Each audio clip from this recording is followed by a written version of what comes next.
Señoras y señores, bienvenidos a Tiempos Modernos. En la cultura occidental nos resulta familiar leer o escuchar los términos del Nuevo Testamento, pero con frecuencia no sabemos qué significan realmente. Jesús nació en una cultura judía que a su vez desde entonces también ha cambiado. Para nosotros hoy es ese mundo exótico y casi desconocido. Veamos cómo era la Palestina del siglo I. Nada más levantarse con el amanecer, el judío piadoso rezaba el Shema Israel, una larga oración en la que se recordaba la alianza con el Señor y la necesidad de cumplir los mandamientos de su ley. Tras lo cual se ingería el pan que la mujer de la casa había preparado con un poco de aceite. A continuación solía consumirse fruta y algo de carne de oveja o gallina, o bien pescado, según la zona, y se echaba un trago de leche ácida, conservada en pellejo de cabra, sin desdeñar algún vaso de vino con agua y una pizca de miel. Habitualmente la siguiente tarea del día consistía en transportar desde el pozo de la aldea el agua hasta el hogar. Las vestimentas de los aldeanos de Galilea estaban hechas de lana y de lino, aunque éstas se solían guardar para las ocasiones especiales. La túnica caía hasta algo más de debajo de la rodilla y se cubría con un manto de forma cuadriculada. Se utilizaba el arameo como idioma principal y según el relato evangélico Jesús conocía bien el hebreo, pues, además de conversar y predicar en la sinagoga, leía textos de la Torá y los profetas, lo que solo era posible en esa lengua. Y con toda probabilidad manejaba el griego, que sería también el lenguaje con el que se comunicaría en no pocas ocasiones con los romanos. Aunque los judíos piadosos estaban de acuerdo en la importancia de la ley, discrepaban en cuanto a su interpretación y su aplicación en la vida diaria. La ruptura en el seno del judaísmo se remonta hasta mediados del siglo III a.C., en que los monarcas seleucidas sirios presionaron a los judíos para que abandonasen su religión y costumbres con el fin de helenizarles, como habían hecho con todos sus vecinos, lo que condujo a la revuelta de los macabeos. El triunfo final de los rebeldes permitió la instauración de una dinastía autóctona, la de los Asmódeos, pero al precio de la adulteración de la tradición hebrea, por cuanto el poder político y el religioso se unificaron en la figura del rey. Los judíos piadosos consideraban que aquello era una traición a la alianza con Dios. A consecuencia de esta situación fueron surgiendo distintas corrientes en el seno del judaísmo presentes en el momento en que Jesús predicó en Palestina. Los fariseos, que ponían el acento en el cumplimiento de la ley por encima del culto, en muchos aspectos eran los más semejantes a lo que más tarde serían los cristianos, y de ellos saldrían la mayoría de los apóstoles y discípulos. Los saduceos, minoría social culta y aristocrática, dirigían la política y el templo, siempre cercanos al poder establecido y escasamente populares. Los sacrificios ofrecidos en el templo aseguraban el favor de Dios, pero solo en este mundo, no creían en la vida después de la muerte. Al unificar la religión y la política continuaron la línea asmodea. Durante el siglo I, en la época de Cristo, eran los administradores del templo. Anás y Caifás eran saduceos. Los esenios, que vivían en el desierto, en comunidades aisladas, separados del conjunto del judaísmo por considerarlo contaminado a partir de la época asmodea. Su aislamiento no se debía a una búsqueda de la pobreza, sino a un deseo de pureza. Rechazaban a las mujeres, a los niños y el culto en el templo. Los celotes, nacidos del seno del fariseísmo, que se negaban a aceptar el dominio extranjero. Celosos por el cumplimiento de la ley, apelaban al empleo de la violencia y llamaban al martirio. Ganaron amplias simpatías entre las capas populares. Su influencia fue decisiva para desatar las sublevaciones que destruyeron Israel entre los siglos I y II después de Cristo. Los samaritanos, helenizados, que no eran de origen judío étnico y que vivían como extranjeros en tierra judía, aunque trataban de cumplir como hebreos piadosos. Rechazados por el conjunto de los judíos, tenían su propio sacerdocio y hasta sus propios santuarios. Tierra de tránsito en el camino a Jerusalén, Samaria se resistía a tributar una acogida amistosa a los peregrinos.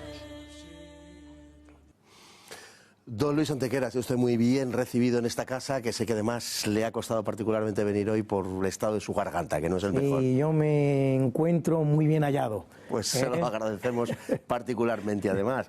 Bueno, el estado de la Palestina en el siglo I, la Palestina de los evangelios, la Palestina a la que nos queremos acercar precisamente para entender un poco mejor qué se nos narra en los evangelios, es una tierra que se encuentra en el sentido cultural dividida. Es una tierra en gran parte helenizada y en otra parte que conserva de forma predominante la cultura judía. Y las dos partes dentro de Palestina están extraordinariamente próximas. Zonas helenizadas están lógicamente haciendo frontera con las zonas judías y hay ciudades de importancia pegadas una a la otra distantes 3-4 kilómetros. Me estoy refiriendo a la zona en la que vivió Jesús, algunas de las cuales son helenizadas y otras. Sí, efectivamente. Desde luego es toda Palestina, la Palestina que conoce Jesús es una Palestina muy helenizada. La helenización de la zona proviene, como es lógico pensar, de la conquista de Alejandro Magno en los finales del siglo IV antes de Cristo. Alejandro Magno deja en toda la zona que conquista, porque su imperio es muy efímero, muere con su persona, pero deja en las tierras que conquista dos grandes dinastías, por un lado los Ptolomeos en Egipto y por otro lado los Seleucidas de Seleuco en la parte siria. Y esto hace que efectivamente desde los finales del siglo IV a.C., principios del siglo III a.C., se proceda a una helenización grande de la zona, a la que no es ajena ni siquiera la ciudad de Jerusalén. El propio San Juan en su Evangelio, por ejemplo, nos narra que con ocasión de las grandes fiestas eran muchos los griegos que se acercaban a Jerusalén, y es muy posible que un porcentaje importante de personas en lo que era la Palestina fuera capaz de desenvolverse de una manera más o menos fluida en griego. Tenemos a un Pablo que habla perfecto griego, hasta el extremo de asombrar al gobernador al que se tiene que enfrentar en su momento, el gobernador Lisias, que se queda sorprendido de la calidad de su griego.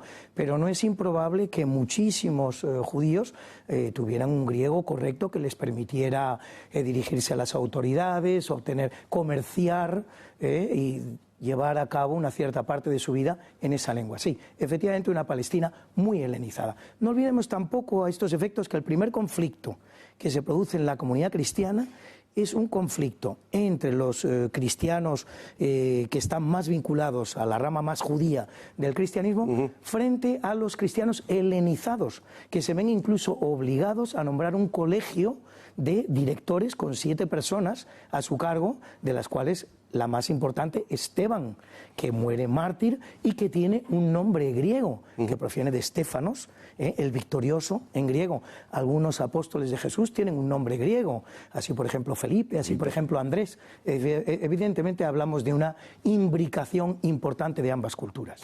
Bueno, y yendo a la parte de la cultura judía, se ha citado al principio, hay una oración muy importante para los judíos, lo era también en aquella época, que es el Shema Israel, que se recita por la mañana y por la noche. Es una oración que recitan los judíos piadosos y que está citado en los evangelios también, en Marcos, en Mateo y en Lucas. No, en Marcos y en Lucas, perdón. Efectivamente, sí. Y con más claridad todavía en Marcos. Es un momento que alguien se dirige a Jesús para preguntarle qué es lo que tiene que hacer para obtener la salvación, para ser un buen judío, y Jesús le responde con el Shema Israel. ¿Qué te dicen que reces? El Shema Israel. Shema Israel Adonai Eloyenu Adonai Eyab. Es decir, escucha Israel, Dios es nuestro Señor, Dios es uno. El Shema Israel no es otra cosa que la profesión que hace el judío 2 veces cada día en el monoteísmo de Dios. Es una profesión del monoteísmo de Dios que va a pasar a las 2 religiones derivadas del judaísmo. Es el famoso lema cristiano, creo en un solo Dios, y es también uno de los pilares del Islam, concretamente el primer pilar del Islam, que es la Shahada, que reza algo así como Illa illallah wa Muhammad Rasulallah, que viene a significar no hay más Dios que Dios y Mahoma su profeta. Es decir, ese Shema Israel efectivamente tiene una continuidad en la historia de gran importancia, y lo recitan, como muy bien se ha dicho en la introducción y tú insistes ahora, lo recita el buen judío 2 veces al día, una al amanecer y otro al anochecer. Hay una zona, la zona de la que proviene Jesús, de Galilea, es una zona pobre. Nazaret, Belén eran ciudades pobres. De hecho, el relato del nacimiento de Jesús, el relato del pesebre en la cueva, no es en absoluto descabellado, por cuanto muchas viviendas se construían aprovechando las oquedades de la roca y en fin, las cuevas en definitiva. Eso es algo muy propio de la vida palestina. Las cuevas son muchas, se utilizan muchas veces, se utilizan como viviendas, se utilizan como refugio en caso de guerra, se utilizan incluso como escondite, algo algo de lo que se están beneficiando en estos momentos los arqueólogos que están haciendo hallazgos extraordinarios en todas esas cuevas. Pero todo eso, fíjate, Fernando, a mí no me conduce necesariamente a pensar que una ciudad como Nazaret fuera necesariamente pobre. Y te voy a explicar por qué. Nazaret es en la parte alta de Palestina, en Galilea. Es una ciudad que en los tiempos en que se produce el nacimiento de Jesús y sus primeros años de vida, está muy cerca de una ciudad que es Séforis, muy importante, sí, capital de Galilea, que había sido destruida en una de las numerosísimas revueltas que se produce en estas tierras contra los romanos, y que en época de Herodes Antipas es reconstruida. Lo que quiere decir que para todos los artesanos de la zona debió suponer una oportunidad importante, si no de enriquecerse, sí, por lo menos de vivir bien. Me parece que José, el padre Jesús, trabajaba en Séforis. De eso estoy absolutamente convencido. No hay ningún texto que nos lo diga, que yo conozca, ni apócrifo ni canónico. Pero yo estoy absolutamente convencido de que José debió desarrollar buena parte de su vida profesional, de su trabajo, en la ciudad de Séforis. Y no olvidemos que José lo tenemos en el mundo de la piedad, en el mundo cristiano, como carpintero, pero lo que dicen los textos griegos sobre la profesión de José no es exactamente que sea carpintero, es un tectos. Exacto. Tectos es un constructor. Arquitecto, la palabra arquitecto, que utilizamos en el lenguaje español, significa más que tectos, más que constructor, el que manda al constructor. Pero José es algo más que un carpintero, es todo un constructor. Y los constructores les hemos visto hacer importantes cantidades de dinero en nuestro mundo, sí, sí. Y bien pudo ser así también en los tiempos de Jesús. El otro dato que nos conduce a pensar que la familia de Jesús era pobre es el hecho de que, llegados a Belén, no tuviera un lugar en el que alojar a María para que diera a luz. Pero el Evangelio no nos dice que José no pudiera pagar una posada. El Evangelio nos dice que José no pudo encontrar una posada. Hay que encontrar otras claves detrás de eso. Estamos ante una fiesta importante de la ciudad de Jerusalén. Belén es muy cercana a Jerusalén, la Pascua tal vez, y a lo mejor por esa razón no había posada. Estaban llenas. Pero no dice que José no pudiera pagarla. Al revés, lo que de una lectura sana del Evangelio se extrae es que José estaba dispuesto a pagar lo que encontrara, al precio que se lo pidieran, pero no fue posible, no había posada.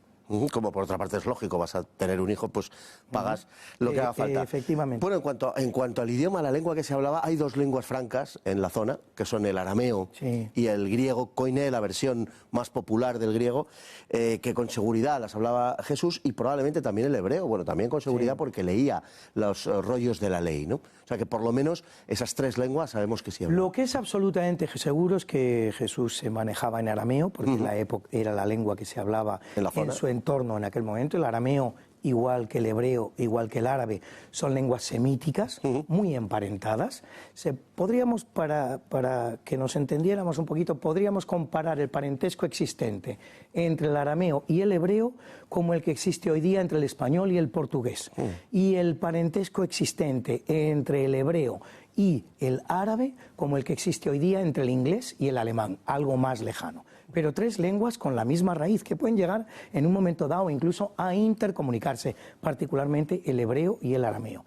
La diferencia entre el hebreo y el arameo en la época de Jesús es que el arameo es la lengua popular, es la lengua cotidiana, la que se habla en la calle. El hebreo es la lengua religiosa, la lengua elevada, la que se habla en el templo, la que probablemente se hablará incluso en el Sanedrín. Jesús domina las dos, eso con toda seguridad, porque a Jesús lo vemos en los evangelios leer la Torá con toda normalidad, le vemos debatir con 12 años con los doctores del templo, por lo tanto domina el griego, domina el hebreo, como domina el arameo porque es su lengua natal.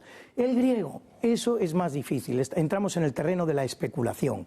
A la hora de especular es muy bonito referirse a la conversación tan llana y tan ligera y tan profunda, por otro lado, que tiene con Poncio Pilato, que obviamente no se desenvolvió ni en hebreo ni en arameo, porque es absolutamente impensable que Poncio Pilato hablara cualquiera de esas dos lenguas, que tendría incluso por menos.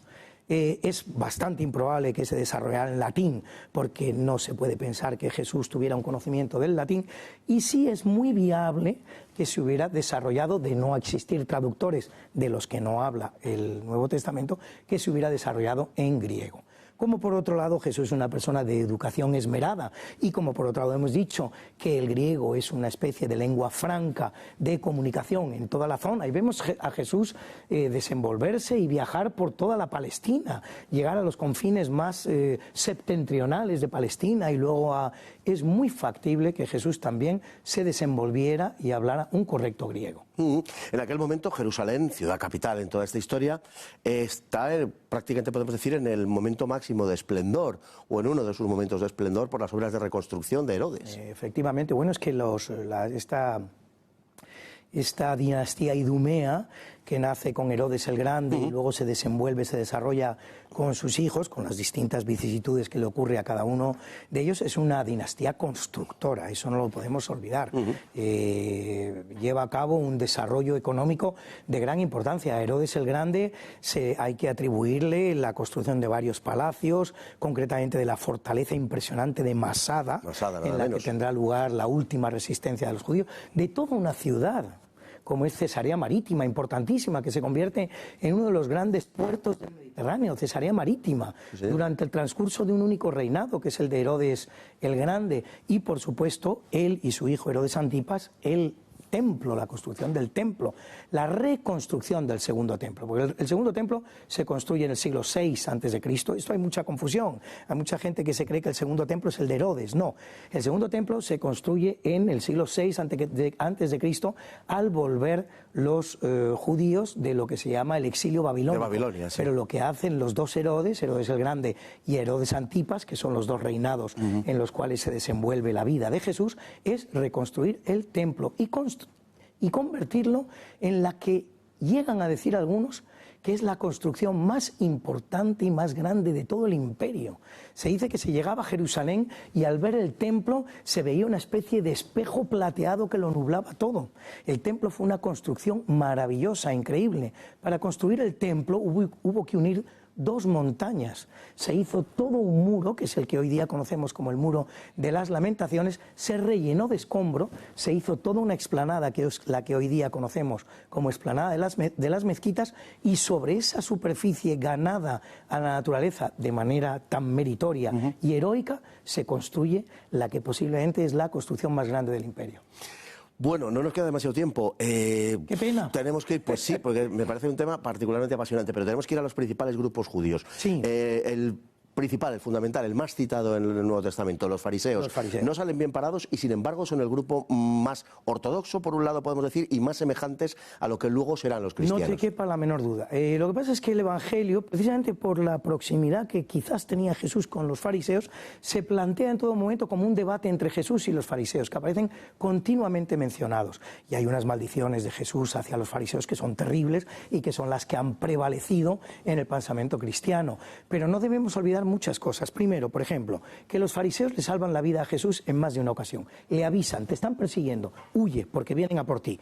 Fariseo eran personajes muy vinculadas, muy cercanas a la figura de Jesús, con nombre y apellido. Fariseo era Arimatea, fariseo era Nicodemo, fariseo era San Pablo, Pablo de Tarso. Sí. Y luego se produce una permeabilidad enorme entre lo que es la nueva comunidad cristiana y la antigua comunidad de los fariseos, de la que se hace eco Lucas en los Hechos de los Apóstoles. Muchos fariseos se convertían. No olvidemos, porque es muy importante el dato que te voy a dar a los efectos, que los fariseos es finalmente, de todos los grupos judíos, el que va a sobrevivir después de la destrucción del año 70, gracias a las gestiones de un rabino importantísimo en la vida del judaísmo, que es Jonatán ben Zakkai, que pide un permiso especial a los mandatarios romanos que vienen de destruir toda Palestina y particularmente Jerusalén, para que les deje reunirse a los fariseos, a los rabinos, y son los que finalmente salvan el judaísmo, pero también en los que se produce una permeabilidad grande hacia los cristianos. Hacia el cristianismo. El otro grupo, los saduceos, es el grupo, digamos, más colaboracionista con el poder político, totalmente, un grupo el más acomodado, relativista, podemos totalmente decir, en gran medida, y además con una peculiaridad muy particular, que es que no creían en la vida eterna. Efectivamente, creen en el Antiguo Testamento, por cierto, no en todo, probablemente más bien en la Torá, lo que es el Pentateuco, y no tanto en los libros de las profecías. Proféticos. Exactamente, se centran mucho en lo que es el Pentateuco.